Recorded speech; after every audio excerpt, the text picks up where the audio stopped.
एक महत्त्वाची बातमी आहे। मातोश्री बाहेरील आंदोलनामध्ये कल्याणचा भाजप पदाधिकारी सहभागी।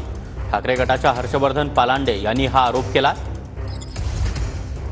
आंदोलनातील भाजप पदाधिकारी मराठा समाजाचा नसल्याचं देखील ठाकरे गटाच्या नेत्याचं म्हणणं आहे। मातोश्रीला बदनाम करण्याचं भाजपचं काम सुरू असल्याची टीका देखील ठाकरे गटाकडून आता करण्यात आली आहे। तर हा फोटो देखील आपण पाहतो। या ठिकाणी रमेश केरे यांच्या मागे जो व्यक्ती उभा आहे तो भाजपचा कार्यकर्ता असल्याचा आरोप ठाकरे गटाकडून करण्यात येतो आहे।